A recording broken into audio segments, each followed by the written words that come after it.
အားလုံးပဲမင်္ဂလာပါဒါဆိုရင်တော့ကျွန်တော်နဲ့အတူတူဗီဒီယိုလေးကိုအဆုံးထိကြည့်ပြီးတော့ Gmail နဲ့ Facebook အကောင့်ကိုကိုယ်တိုင်ဖွင့်ကြည့်အောင်เนาะဒါဆိုရင်ကျွန်တော်တို့အရင်ဆုံး Play Store ထဲမှာ software တစ်ခုသွား download ပေးပါအဲ့တော့ Play Store ထဲကိုတစ်ချက်ဝင်လိုက်ပါเนาะပြီးရင်ဒီမှာကျွန်တော်တို့ဒီ search app မှာကျွန်တော် Facebook FB Live ဆိုတဲ့ဟာလေးကိုတစ်ချက်ရိုက်ရှာပေးပါဒီမှာ FB Live เนาะဒါလေးပါ FB Live လေးဒါလေးကိုနှိပ်ပေးပါပြီးသွားရင်ဒီမှာ Facebook Live ဆိုတဲ့ဟာလေးကို install လုပ်ပေးပါဒါဆိုရင်ခဏဆောင်ပြီပေါ့နော်ဒါပြီးရင်သူ screen ပေါ်မှာရောက်လာနိုင်မယ်အဲ့တော့ကျွန်တော်တို့ကဒါကို download ဆွဲတာတော့အရင်ဆုံး Gmail အကောင့်ကိုတစ်ချက်သွားဖွင့်မယ်ပေါ့နော်အဲ့တော့ Gmail အကောင့်ဖွင့်မယ်ဆိုရင် setting ကိုတစ်ချက်ဝင်ပေးပါ setting ကိုဝင်ပြီးလို့ရှိရင်အောက်ဒီမှာအကောင့်ဆိုတဲ့ဟာလေးရှိပါတယ်အကောင့်ဆိုတဲ့ကိုတစ်ချက်ဝင်ပေးပါပြီးသွားရင်ကျွန်တော်ဒီမှာ add account ဆိုတာလေးကိုတစ်ချက်နှိပ်ပေးပါပြီးသွားရင်ဒီမှာ Google ဆိုတာလေးကိုတစ်ချက်နှိပ်ပေးပါပြီးရင်ဒီမှာကျွန်တော်တို့ရဲ့ fingerprint ထည့်ရမယ်ပေါ့နော်အဲ့မှာပြီးသွားရင်ဒီမှာ create account ဆိုတာလေးကိုတစ်ချက်နှိပ်ပေးပါပြီးရင် for my personal use ဆိုတာလေးကိုနှိပ်ပေးပါ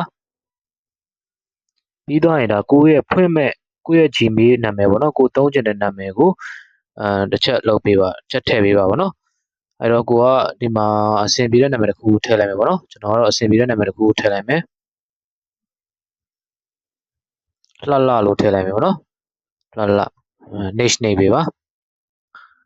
ပြီးတော့ရင်ဒါကိုယ့်ရဲ့မွေးသက် grade ပေါ့နော်အနည်းဆုံး18နှစ်အသက်18နှစ်ဖြစ်ရမယ်ပေါ့နော်အဲ့တော့ဒီမှာ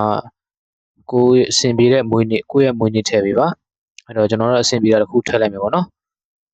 ပြီးရင်ဒီအောက်မှာကိုယ်ကယောက်ျားလေးလားမိန်းကလေးလားပေါ့နော်အဲ့တော့ထည့်ပေးပါအဲ့ဒါလေးကိုနှိပ်ပေးပါပြီးရင် next နှိပ်ပေးပါပြီးတော့ရင်ကျွန်တော်ဒီမှာ Gmail လိပ်စာထည့်ရမယ်ပေါ့နော်ဆိုတော့ကျွန်တော်တို့နာမည်ထည့်ထားတဲ့ဟာနဲ့ကိုယ့်ရဲ့အဆင်ပြေတဲ့ခဏတစ်ခုခုနဲ့ထည့်ပေးလိုက်ပေါ့နော်အဲ့တော့ကျွန်တော်တို့အဆင်ပြေတဲ့တစ်ခုခုကျွန်တော်တို့အစမ်းဖွင့်ပြတဲ့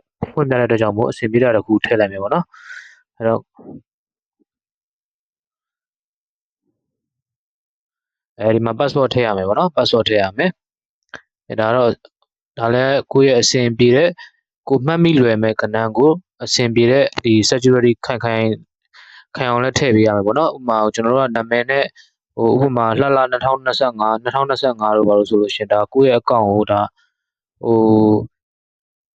ဟတ်ချင်တဲ့လူတွေတော့ကတော့ဒါလွယ်ကူဖြစ်သွားလိမ့်မယ်ပေါ့နော်အဲ့တော့အဆင်ပြေတဲ့ဟာလေးတစ်ခုထည့်ပေးပေါ့နော် security ခိုင်မဲ့မှာကဏ္ဍတို့ဒီမှာဒီ asset တို့ဘာလို့အဲ့လိုမျိုးပေါ့နော်အဲ့ဒါလေးတစ်ခုထည့်ပေးပေါ့ကဲဒါဆိုလို့ရှိရင်ရပါပြီဒါပြီးရင်ဒါကိုကျွန်တော် next နေပေးပါဒါဆိုလို့ရှိရင်ဒါပွင့်သွားပြီပေါ့နော်ကျွန်တော်တို့ဖွင့်တဲ့လှပွင့်သွားပြီပေါ့ကဲဟုတ်ပြီအဲ့ဒါဆိုလို့ရှိရင်ကျွန်တော်တို့အခုနောက်ပိုင်းမှာပြဿနာဖြစ်နေတာက Gmail account တွေကဖွင့်ပြီးသွားလို့ရှိရင်သူ security caution တွေပြန်တောင်းတယ်ပေါ့နော်အဲ့ဒီမှာကျွန်တော်တို့ Gmail account တွေပြန်သုံးလို့မရတော့ဖွင့်ပြီး1ရက်2ရက်လောက်ပဲသုံးလို့ရတယ်ပြီးရင်ပြန်ပိတ်သွားတာအဲ့ဒါဘာကြောင့်ဖြစ်တာလဲဆိုတော့ကျွန်တော်ပြောပြပေးမယ်အဲ့တော့ကျွန်တော်တို့ဖွင့်ထားတဲ့ Gmail ကိုကျွန်တော်တို့ကဒီ recovery ဖုန်းနံပါတ်တို့ recovery mail တို့ထည့်ပေးရတယ်ပေါ့နော်ဟုတ်ပြီကျွန်တော်တို့မှာဖွင့်ပြီးသွားပြီဆိုလို့ရှိရင်ကျွန်တော်တို့ Gmail software တွေတစ်ချက်ပြန်သွားမယ်အဲ့မှာ Gmail ပေါ့နော်အဲ့ Gmail တစ်ချက်ကိုနှိပ်မယ်ပြီးသွားရင်ဒီမှာကျွန်တော်တို့ဖွင့်ထားတဲ့ account တွေကိုရှာလိုက်မယ်လှနော်လှပြီးသွားရင်ဒီ H ဆိုတဲ့ဟာလေးကိုတစ်ချက်နှိပ်ပေးပါပြီးသွားရင်မှာ manage your Google account ဆိုတာလေးကိုတစ်ချက်နှိပ်ပေးပါ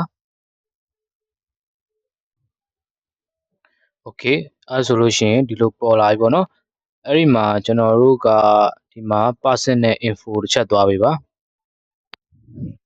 အဲ့ဒီ personal info မှာကျွန်တော်တို့ကဒီမှာဖုန်းနံပါတ် recovery ဖုန်းနံပါတ် recovery ပေါ့နော်အဲ့ဒါလေးကိုတစ်ချက်နှိပ်ပေးပါ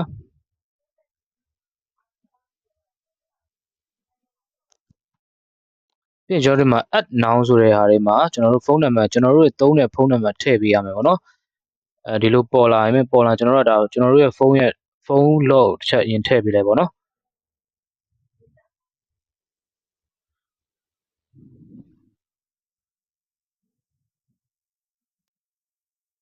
ဒီမှာကျွန်တော်တို့ရဲ့ဖုန်းနံပါတ်ထည့်ပေးရမယ်ပေါ့နော်ကျွန်တော်တို့မထည့်တော့ဘူးဒါတို့ကတော့ဒီသုံးမဲ့လူတွေအတွက်ကတော့ကျွန်တော်တို့ဒီမှာကိုယ့်ရဲ့ဖုန်းနံပါတ်ကိုထည့်ပြီးတော့ next လေးနေပြီပါဒါဆိုလို့ရှိရင်ဒါ ဒီ log တွေပါပြန်မကြောက်ဘူးပေါ့နော်ဒါဆိုလို့ရှိရင်တော့ရပြီဒါ Gmail ကောင်းရပြီเนาะ Gmail ကောင်းရပြီအဲ့တော့ကျွန်တော်ပြန်ထွက်လိုက်မယ်ပေါ့နော် Gmail ကောင်းရပြီ okay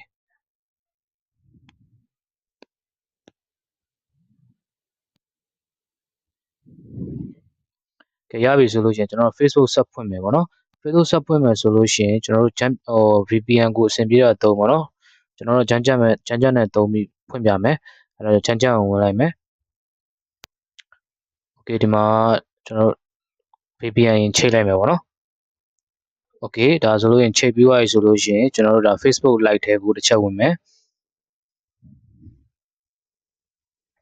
okay ဒါဆိုလို့ရှိရင်ကျွန်တော်တို့ဒီမှာ create new account ဆိုတာလေးကိုတစ်ချက်နှိပ်မယ်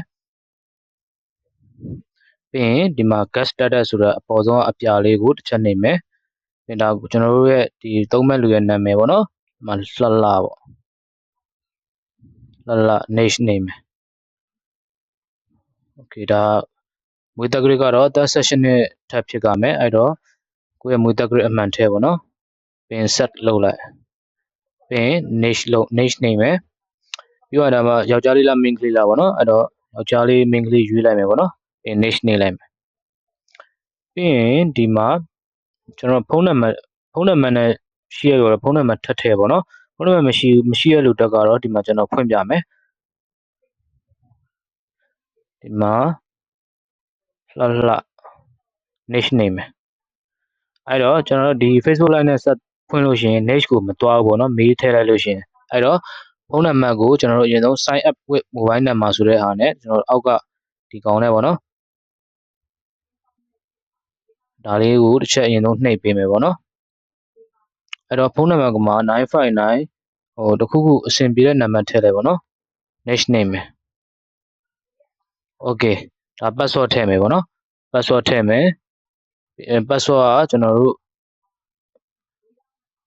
Gmail password နဲ့အတူထားလို့ရတယ်ပေါ့နော်ကိုဆွမ်းထည့်လိုက်တဲ့ Gmail password နဲ့အတူထားလို့ရတယ် niche နှိပ်လိုက်မယ်နော်ပြီးရင်ကျွန်တော်တို့ကဒီမှာ save ဆိုရလေးကိုတစ်ချက်နှိပ်မယ်ပြီးရင် I agree okay ဒါဆိုလို့ရှိရင် send code via SMS ပေါ့နော်အဲ့ဒါကိုတစ်ချက်နှိပ်မယ်အောက်ဆုံးကတစ်ချက်နှိပ်မယ် continue နှိပ်မယ်အဲ့ဒီမှာကျွန်တော်က95နဲ့ကျွန်တော်ရှောက်ထည့်ရတာဖုန်းနံပါတ်ကိုဖုန်းနံပါတ်ကမရှိတော့ကုတ်ကမကြောက်ဒီမှာကုတ်ထည့်ရမယ်လေဒီ equal လေးထဲမှာ confirmation code ဆိုရယ်ဒီ equal လေးထဲမှာကျွန်တော်တို့ဖုန်းနံပါတ်ကိုပို့ပေးတဲ့ခဏန်းကိုထည့်ရမယ်ကျွန်တော်ကဒီဖုန်းနံပါတ်ကိုရှောက်ထည့်ထားတာအဲ့တော့အဲ့ဖုန်းနံပါတ်ကမရှိတော့ကုတ်ကမရောက်ဘူးအဲ့တော့ကျွန်တော်တို့ကဒီအောက်က I didn't get the code ဆိုတဲ့ဒီဟာလေးကိုနှိပ်လိုက်မယ်ပေါ့နော်ချက်နှိပ်လိုက်မယ်အဲ့တော့ကျွန်တော်တို့ဒီမှာ confirm by email ဆိုတာလေးရှိတယ်ဒါလေးပါကျွန်တော်တို့ဖွင့်ထားတဲ့ဆွမ်းလှဆိုတဲ့ Gmail နဲ့ပြန်ပြီးတော့ကုတ်ပြန်ထည့်မယ်ပေါ့နော်ကုတ်ပြန်တောင်းမယ်ပေါ့ confirm by email okay ဒီမှာကျွန်တော်လှ39ဆွမ်းကျွန်တော်မိအောင်မိသွားပြီ Gmail လိပ်စာပြန်ကြည့်လိုက်မယ် Gmail လိပ်စာကိုလှ089 34လုံး okay 089 34လုံး niche နှိပ်မယ်ပေါ့နော်sorry @gmail.com ထည့်အောင်မယ်@gmail.com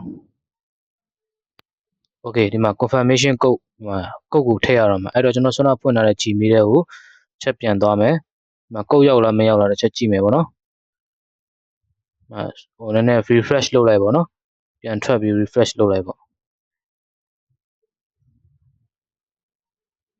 okay ဒီမှာကုတ်ကြလာပြီနော်94965အဲ့တော့ဒီဘက်မှာ94965ဆိုတဲ့ကဏ္ဍလေးထည့်လိုက်ပေါ့နော်ပြီးရင် niche နှိပ်မယ်ပေါ့